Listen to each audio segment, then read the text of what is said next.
Over 500 guest reviews rated average, poor or terrible. 6 of the most popular European river cruise lines.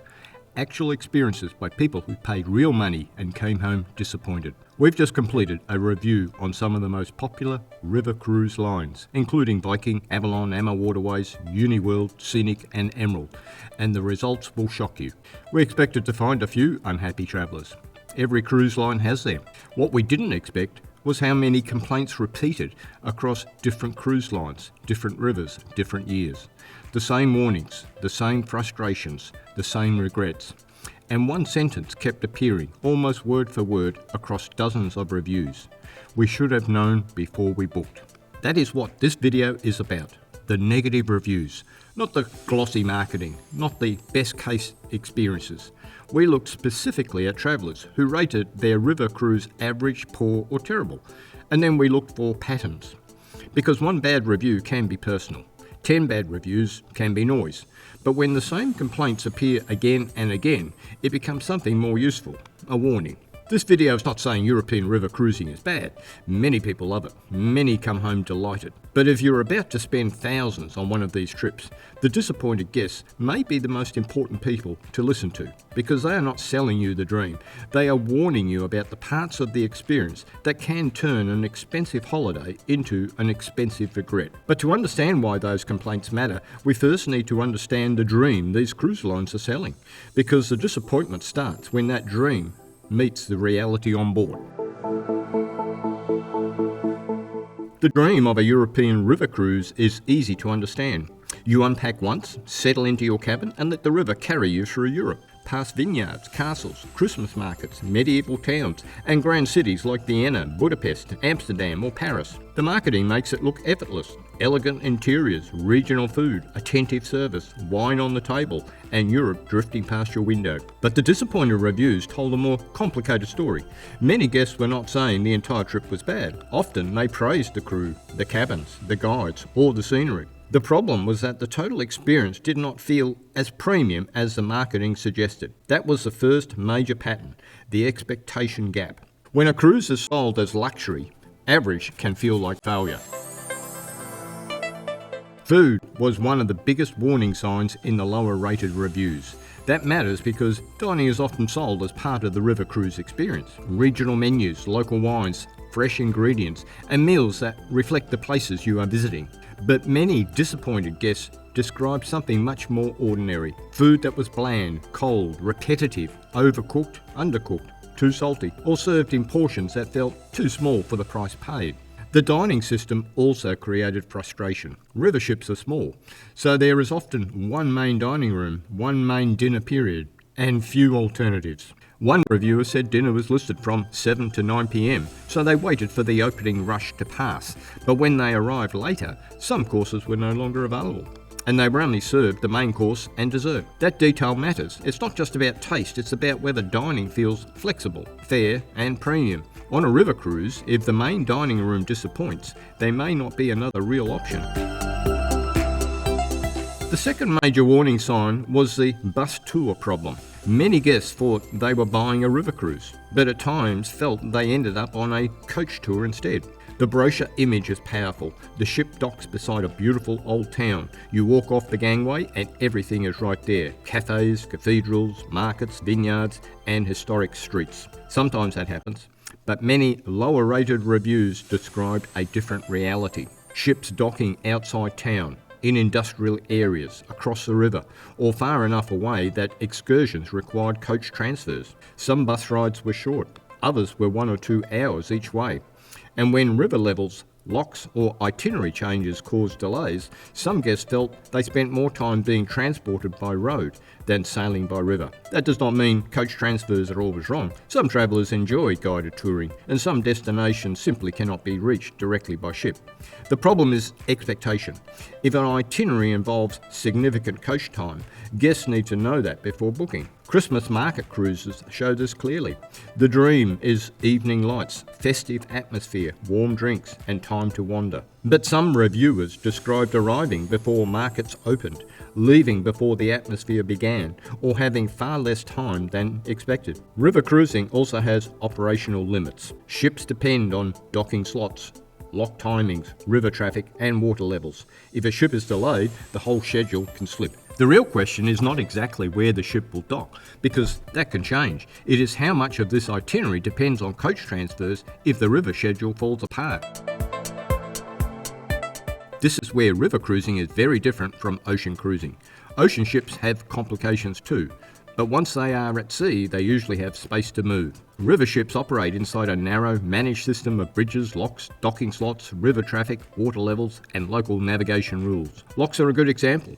A river ship cannot simply arrive and pass through whenever it wants. Lock traffic has to be managed, and if a ship is delayed earlier in the day, it may lose its timing window. That can affect the next port, the next excursion, and sometimes the entire itinerary. Low bridges create another issue. On some routes, the sun deck has to be closed for safety, and several reviews mentioned the upper deck being unavailable for much of the cruise. That matters because the sun deck is one of the few open-air public spaces on a river ship. These details rarely appear in the marketing, but they affect the daily experience. A sun deck that is closed for days is not the same as one you can use throughout the cruise. Another common complaint was the balcony view. Many travellers pay extra for a balcony, French balcony or panoramic window, because they imagine waking up to vineyards, castles, riverbanks and passing towns. Sometimes that happens, and it can be one of the best parts of a river cruise. But river cruising has one reality many first-timers do not expect: rafting. This is when ships dock side by side because river ports have limited space. When that happens, your balcony may not face the river. It may face another ship directly, sometimes close enough to look into another passenger's cabin. Several reviewers said they had to keep curtains closed, making the expensive view almost unusable. This is not a sign of one bad cruise line. It is part of river cruising. But a balcony cabin does not guarantee a private river view every day. The most emotional reviews were not about small disappointments. They were about what happened when the cruise changed completely. River cruising is fragile. High water can stop ships passing under bridges. Low water can make sailing unsafe. Locks can break. Docking slots can change. Sometimes guests have to switch ships, move to hotels, or continue by coach. Some of that is outside the cruise line's control. No company controls the river, but what they do control is communication and compensation. Several reviewers described cruises that became mostly bus-based because the ship could not complete the itinerary. Others said they were moved to another ship mid-cruise, and in some cases felt the replacement was inferior to the one they booked. For passengers, that is not a small change. They paid for a river cruise, not a coach tour with ship transfers added in. The biggest frustration was refunds. Several guests said companies offered no cash refund or small future cruise credits. But if someone has lost trust in the company, a future credit may not feel like compensation. It may feel like being asked to spend more money after a disappointing trip. Disruption was not always the final problem. Often it was the way the disruption was handled. Many guests understood that rivers rise and fall, locks break, weather changes, and safety comes first. But what they wanted was clear communication. They wanted to know what was happening, what options they had, and whether the company already knew about the risk before the cruise began. Several reviews described passengers being told too late, given vague explanations, or arriving at embarkation to find the ship was not where expected. Others said advertised experiences were replaced with little notice or explanation. That matters because river cruising is a trust-based product.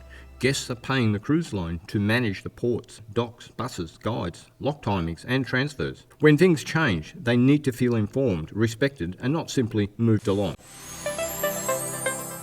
One of the most revealing patterns was that disappointed guests often still praised the people on board. Even in negative reviews, passengers mentioned hard-working waiters, kind housekeepers, helpful cabin attendants, knowledgeable guides, and crew members trying to make the best of difficult situations. That matters because many complaints were not really about individual staff. They were about the structure of the product. A waiter cannot fix a bad docking location. A housekeeper cannot change the itinerary.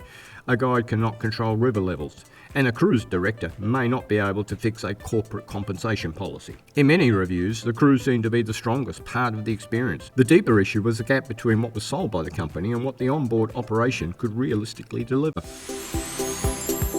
So before paying a deposit, do not just compare cruise lines. Start with the exact ship and recent reviews for that route. Look for patterns. Are guests praising the itinerary or repeatedly mentioning coach transfers, industrial docks, rushed excursions, or limited free time? Ask practical questions. How much bus time is built into the excursions? Are tours mostly walking, panoramic coach rides, or inside visits?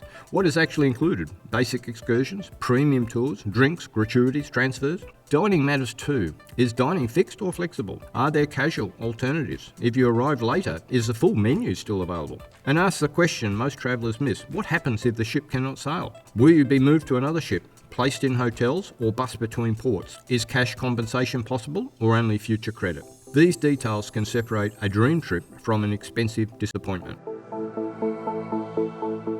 This video focused on the warning signs from disappointed guests, but it is only one part of the bigger picture. In our previous river cruise video, we looked at the wider market using more than 16,000 member reviews across 16 European river cruise lines. And we built a spreadsheet so viewers can compare the rankings, ships, scores, and categories before booking. That spreadsheet is linked below, and if you have not watched that video yet, it is worth watching after this one because it gives the broader data behind the market.